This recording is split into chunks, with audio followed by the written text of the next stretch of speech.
我哋香港個潮人聯會成立於2009年，係一個愛國愛港愛家鄉嘅以潮人為主體嘅一個團體。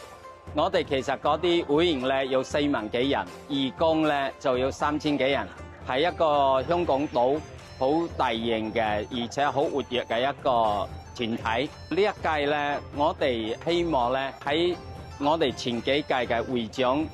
所創造嘅呢個基礎上，更好嘅發揮傳承，又係要創新，尤其潮州文化嘅傳承同埋弘揚。我哋今日舉行咗呢個，又慶祝呢個香港28週年回歸祖國嘅呢個活動，同時咧，我哋都藉此機會宣揚呢個潮州文化，令到潮州文化為我哋更多嘅香港市民所了解同埋喜歡。第二個咧，我哋就希望咧，都係喺呢個地區嘅工作上邊咧，更好嘅配合特區政府依法施政。咁我哋會更多嘅去做好呢個民生嘅工作。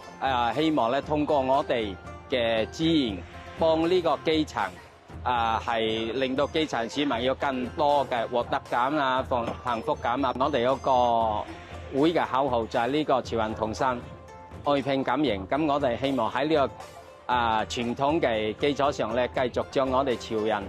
嘅拼搏精神咧發揚光大，幫社會、幫自己、幫國家做得更好。我個名叫蔡曉瑩，咁我都係香港日月星嘅創始人，我係今年加入潮人聯會個副會長。好多謝會長今年俾我哋後生人個機會咧，喺呢個平台咧發揮自己個專長，我哋可以同潮人聯會個朋友同潮州人一齊咧去做對社會有貢獻、有傳承嘅事。